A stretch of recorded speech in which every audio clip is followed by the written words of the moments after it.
Allahumma salli ala Sayyidina Muhammad. Bismillahirrahmanirrahim. Assalamualaikum warahmatullahi wabarakatuh. Waalaikumsalam warahmatullahi. Bismillah, alhamdulillah, salatu wassalamu ala rasulillah Sayyidina Muhammad bin Abdillah wa ala alihi wa sahbihi wa man wala wa ba'du.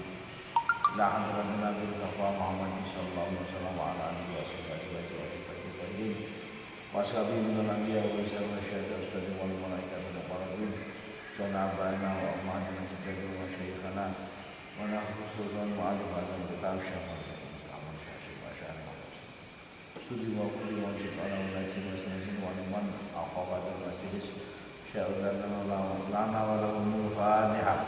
A'udzu billahi minasy syaithanir rajim. Bismillahirrahmanirrahim. Alhamdulillahi rabbil alamin arrahmanir rahim maliki yaumiddin iyyaka na'budu wa iyyaka nasta'in ihdinas siratal mustaqim siratal ladzina an'amta 'alaihim ghairil maghdubi 'alaihim waladdallin. Qala al-musannif rahimahullahu ta'ala wa nafa'ana bihi fid dharain amin. Bismillahirrahmanirrahim. Fadilatul istima'i ilal Qur'ani wal jahri fi qira'atihi min ajli istima'. Bab menjelaskan tentang keutamaan menyimak Al-Qur'an dan mengeraskan suara saat membacanya. Wa jawazi taghonni bihi dan kebolehan melakukan saat membacanya. Lakin ra'a ba'dun nas anal jahra wa taghanni bihi la yajuzu bal bid'atun. Akan tetapi ada orang yang berpendapat bahwa membaca Quran dengan suara keras dan melakukan membaca Al-Quran tidak boleh, bahkan bid'ah. Jadi di sini keutamaan mendengarkan menyimak Al-Quran, mengeraskan suara dan melakukan. Tapi ada pendapat lain yang mengatakan bahwa melakukan membaca Al-Quran itu adalah bid'ah. Nah, kalau gitu berarti ya MTQ itu adalah lomba bid'ah. Nah ini itu. Di MTQ itu lomba bid'ah. Nah, hadisnya menjelaskan tentang itu adalah An Abi Hurairah radhiyallahu anhu. Disebutkan diceritakan sang Abi Hurairah radhiyallahu anhu, man istama ila ayatin min kitabillahi kataballahu lahu hasanatan mudha'afah. Man sapa wonge istama akan ngrungokake nyimak ila ayatin maring wacane suci ayat min kitabillahi saking kitab Allah menika Al-Qur'an. Barang siapa yang mendengarkan bacaan satu ayat dari Al-Qur'an, kataballahu lahu hasanatan, kata nulis sapa Allah Gusti Allah lahu maring man wong sing ngrungokne niku wau hasanatan akan satu kebaikan mudha'afatan yang berlipat ganda. Orang yang mendengarkan menyimak satu ayat Al-Qur'an maka Allah akan mencatat baginya kebaikan yang berlipat ganda. Itu mendengarkan. Wa man tala ayatan min kitabillahi wa man lan sapa wonge barang siapa saja tala yang membaca ayatan ing sebuah ayat min kitabillahi saking Al-Qur'an kanat mongko ana apa ayat min kitabillah lahu keduwe man wong sing maca iku nuran dadi cahaya yaumal kiamat besok ing dalem dina kiamat. kiamat. Rawahu wis riwayatake iki hadis sapa Ahmadul Imam Ahmad. Barang siapa membacakan satu ayat dari Al-Qur'an, maka ayat itu besok akan menjadi nur, cahaya, menjadi penerang besok di yaumil kiamat. Hadis riwayat Ahmad. Inilah keutamaannya menyimak dan juga membacakan ayat Al-Qur'an. Jadi barang siapa yang mendengarkan, istama'a itu ngrungokne.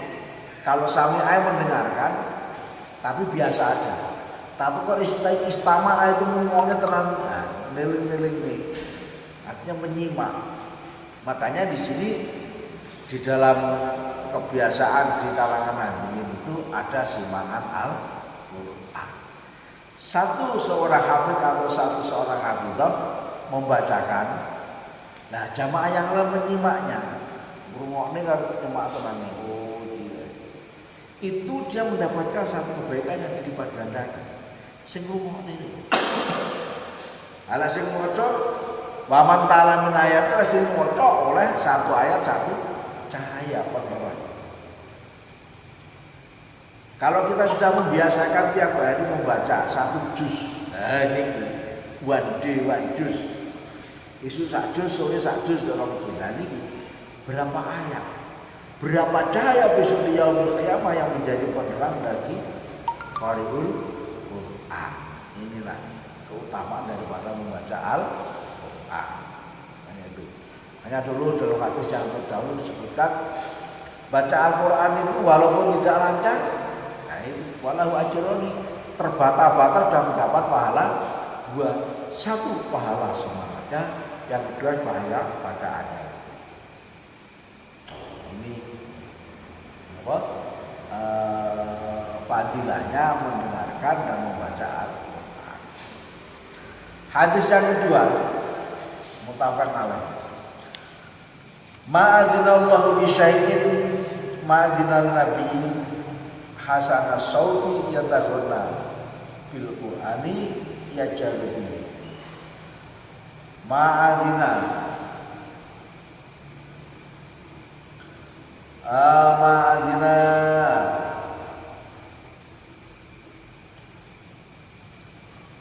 orang ngake, orang midhangetaken sapa Allah Gusti Allah. Li syai'in maring suwiji-wiji ma'adina ing kaya oleh ngrumakake sapa Allah linabiyin maring Kanjeng Nabi hasanah sauti ing baguse swara ya tawarna kang nglakokake sapa Nabi bil Qur'an kelawan ya jaharu kalih bateraken sapa Nabi bihi kelawan Al-Qur'an. Kalau maksud malih ma'adina orang ngomongake sapa Allah disyai'in ing suci-suci ma'adina ing kaya oleh ngomongane Allah linabiyin maring Kanjeng Nabi hasanah sauti ing apike swara ya tanggota kang nglakokake sapa Nabi bil Qur'ani kelawan Qur'an. Ya jaharu kalian bantaraken sapa Nabi bihi kelawan wacane Quran. Muttafaqun wis disepakati hadis sapa alaihi muttafaqun wis disepakati apa alaihi ngatasi hadis. Hadis ini riwayat Bukhari Muslim. Jadi Allah tidaklah mendengarkan sesuatu seperti Allah mendengarkan nabinya yang melakukan Quran dengan suara yang indah dan nyaring. Jadi Allah niku tapi mendengarnya Allah tidak seperti mendengarnya kita pakai suara. Mendengarnya Allah tidak seperti kita membutuhkan satu tempat, suatu waktu, satu getaran gelombang, tidak perlu. Tapi ya mukhalafatul hawadisi, pokoknya orang bodoh kalau sing kita bayangkan. Itu makanya Allah disebut Maha mendengar. Nah, anggenipun mirengaken Gusti Allah dhateng swanten niku boten kados lek mirengaken Suwantenipun Kanjeng Nabi sing nglakokne Al-Qur'an. Tegese napa? Sangat diperhatikan. Niki dilakokne swara sing nyaring. A'udzu billahi minasy syaithanir rajim. Bismillahirrahmanirrahim. Alhamdulillahi rabbil alamin. Ar-Rahmanir Rahim. Maliki yaumiddin. Dilakukan enak di rumah ini. Nah, kalau jenengan lak seneng ngaji, napa niku pas jamaah imam suarane apik dilakoni ya Allah nikmat dari itu bagi orang yang mengatakan bahwa membaca Al-Quran dengan suara nyaring itu adalah ada fadilahnya. Tapi bagi mereka yang mengatakan bahwa membaca Al-Quran dengan suara yang keras dan nyaring adalah bid'ah, yo ora seneng. Makanya maca Quran saya biasa namun jadi iki iso maca tenan wong kudu delok golek gambare. Ini kan beda baca Quran. Walaupun suaranya ya terbiasa-biasa pas-pasan. Bismillahirrahmanirrahim. Alif lam mim. Dzalikal kitabu la raiba fihi hudan lil muttaqin. Alladzina yu'minuna bil ghaibi wa yuqimuna as-sholata wa mimma razaqnahum yunfiqun. Jadi wong iki iso maca Quran, dirungokne ya enak. Lah kan. Wah, sing ngerti tajwid, bacane apik, tajwide pas. Apik suarane dilakoni. Lah niku ning lek pun namun disemak niku meneng tanpa suara. Dalam ilmu bahasa yang namanya membaca itu semua suara. Makanya di dalam Al-Quran ada ilmu tajwid. Ilmu tajwid ini ilmu yang membicarakan tentang bahasa, tentang suara, tentang makharijul hurufnya. Ala belajar tajwid gak ono suarane. Lho terus piye? Iki mem nun mati bertemu ba. Dengan mem nun mati bertemu hamzah. Lek iso maca, lek wonten suarane berarti kena dirungokne. Mim ba'di ma ja'atun bayyinah. Mim ba'di. Nah, situ satu lagi man amana billahi wa man amana. Tapi kalau meneng tapi waca idhar, waca idgham, berdengung apa dibaca jelas kan tidak ngerti. Nah itulah satu apa nih komentar kenapa Kanjeng Nabi itu mensunahkan membaca Al-Quran dengan suara yang nyaring. Zainu tilawatakum Zainul Qur'ana bi aswatikum. Hiasilah membaca Al-Quran itu dengan suaramu yang nyaring. Zainu hiasilah. Bahkan wonten hadis saat terus bulan ini. Man lam yataghonna bil Qur'ani falaisa minna. Riwayat hadis Abu Dawud. Rawahu Abu Dawud wa isnadun jayyid. Man sapa wong lam yataghonna kang ora nglakokake, tidak melakukan bil Qur'ani dengan membaca Al-Qur'an falaisa minna. Falaisa mongko ora ana sapa man iku minna saking golongan ingsun Kanjeng Nabi. Barang siapa yang tidak melakukan membaca Al-Quran dengan baik, maka bukan termasuk golongan kami. Minimal bacaan tajwidnya itu jelas.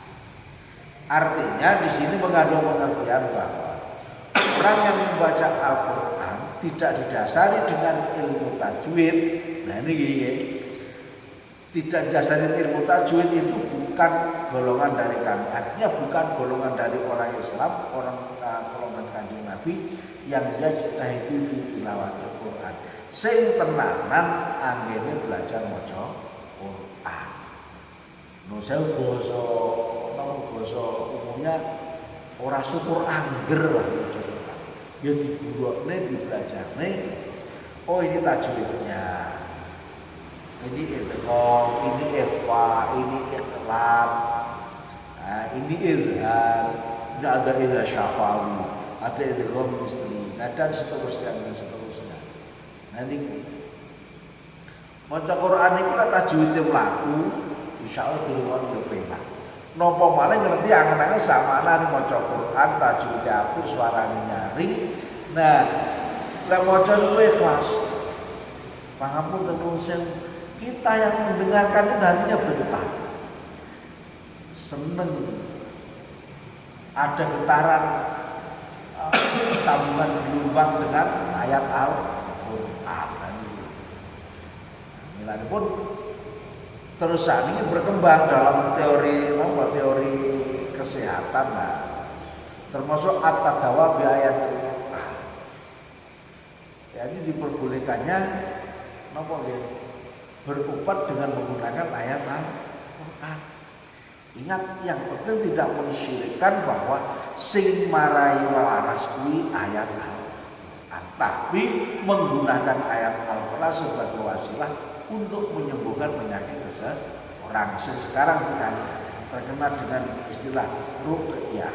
Nah, ini ruqyah itu nggak ada yang dibatin. Gak ada ruqyah. Kenapa? Dinyaringkan, dikeraskan suaranya sehingga ada gelombang biomagnetik nomor istilahnya. Itu yang merembes pada orang yang mendengarkan. Makanya dengan keilmuan tertentu membuat frekuensi suara demikian rupa, maka orang yang meruqyah dengan suara semakin keras, maka orang yang kena penyakit itu akan menjadi semakin terpengaruh dengan suara itu. Nah, lorone mergo diganggu bangsa jin ya, akhirnya ndak kuat di situ sing ganggu ngene. Ada itu diperbolehkan. Yang penting satu dari sisi akidah, tidak diperbolehkan meyakini bahwa ayat Al-Quran inilah yang menyembuhkan. Itu asyirk. Syirik itu mayu. Mayu itu ya mayu,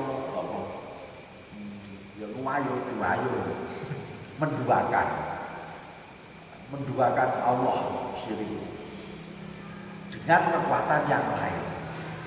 Tapi kalau mengatakan bahwa Al-Quran itu hanya sebagai alat untuk menuju pada kekuatan Allah, nah itu. Jadi Tuhan ya Allahumma ya Allah berilah kepada kami. Nah ini kaitannya pun diperbolehkannya atau fadilah daripada fadilatul istima' ilal Quran, fadilah atau keutamaan menyimak Al-Quran. Istima' itu mendengar dengan penuh tenanan, semak, rumahnya tenanan. Tapi kalau sami'a yasma'u, sama itu hanya mendengarkan. Oh ya wis krungu. Nah seperti kita jagung sama mendengarkan. Tapi kalau ngomong, nah itu namanya istima'. Amrih krungu ya itu. Dan fadilah membaca Al-Quran dengan suara yang keras. Min ajli istima' supaya didengarkan oleh orang lain. Jadi fadilahnya baca Quran dengan suara keras, fadilahnya menyimak Al-Quran, wajawazit tahonibi, dan diperbolehkannya melakukan Al-Quran. Tapi melakukan Al-Quran ini juga harus ada adabnya. Kalau ada tilawah, etika membaca, maka dia juga harus satu menghadap berpakaian yang sopan, suaranya ditata dengan rupa lagunya yang enak. Makanya disebutkan di sana ada lagu-lagu tilawah Al-Qur'an. Terus wonten musabaqah tilawatil Qur'an. Wonten enten musabaqah bid'atul Qur'an. Lomba membid'ahkan Al-Qur'an. Mergane apa? Lek maca banter suarane dilakukan lagi, maka mereka menghukumi bid'ah. Jadi musabaqah bid'ah Al-Qur'an. Warnanya bid'ah. Itulah makanya terus akhirnya ada nomor syakwa sangadon. Nyapa Al-Qur'an diwaca seru itu bid'ah. Makanya dia ora iso maca Qur'an sing apik. Lah niki. Ora maca iso tenan apa ora iki lha itu. Itu pendapatnya orang yang sikone gak kalah. Ngendi wis akhirnya. Iki gara-gara maca Qur'an. Silakan keyakinan seperti itu, tapi ingat satu, al-ittihadu bainal muslimin ahammus.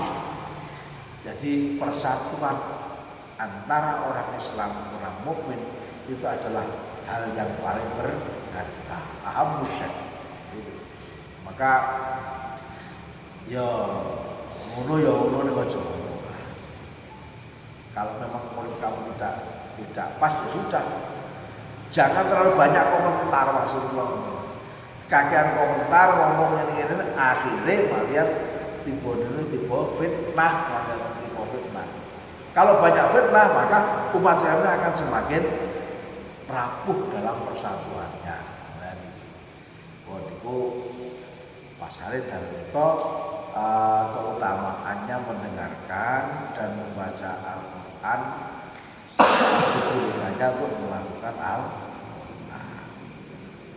Demikian malam ini para jamaah semuanya, monggo barangkali ada yang ditanyakan seputar bacaan Al-Quran. Kalau begini kok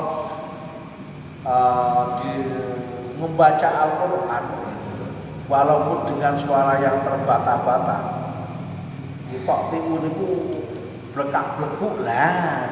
Maca Quran blekak-blekuk niku kan oleh ganjaran. Napa malih suarane apik, wacane lancar. Terus fadilah sing utama napa diundang ngene manten mulih diberkati sing disangoni apa barokah maca Al-Qur'an. Ning ingat hati-hati, aja sampai aku muga-muga diundang maca Quran gek disangoni lah sing diarep-arep napa sangune lho lagi. Sing diarep-arep keutamaan membaca Quran dengan suara yang bagus. Adapun disangoni wis nomor pun. Kita enggak usah masuk di dalam hati. Kalau sudah seperti itu maka Allah akan terus memberikan. Tapi menurut diarep-arep maca Quran ben oleh duit wis itu yang mundur-mundur oleh duit tok ora oleh ganjaran. Akhirnya kami Qur'an wal Qur'an ma'unun ya wal Qur'an yang anu orang baca Quran dan mendapatkan laknat daripada Quran. Kenapa niatnya yang enggak ono Nabi Muhammad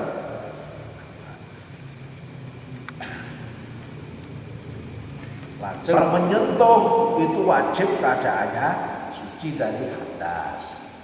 Mereka ada orang yang membawa Al-Quran tidak usah berwudu. Bahkan orang yang haid boleh membaca Al-Quran. Ini pendapat mereka.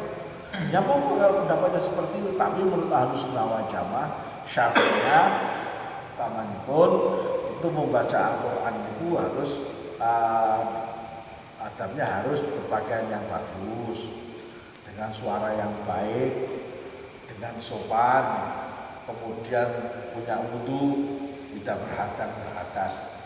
Ini adabnya. Kemudian orang yang dilarang untuk membaca Al-Quran adalah orang yang haid, orang yang sedang junub atau berhadas besar. Dan Al-Quran juga dilarang dibaca di tempat-tempat yang kotor. Suaranya api, kori, karo adus, karo neng WC. A'udzu billahi minasy syaithanir rajim. Tak Tapi ini WC lah, ini haram. Gak boleh. Karo mandi gak boleh. Kelasnya penyanyi karo mandi, ini maca Quran. Niku sosok bocah cilik ngoten niku. Anak kula ngoten niku kapan pun mulai pamun BAB karo dolanan ki ngaji. Bismillahirrahmanirrahim. Stop. Gak boleh. Kalau mau ngaji mandi dulu baru latihan ngaji. Itu nih. Ini bocah. Tapi adab di sini harus ditanamkan pada anak sejak sedini mungkin. Ya, kata kalau zaman yang pertama tentang al-muhtafakun. Ajeng nolembeng niki wonten beberapa foto kalau ya.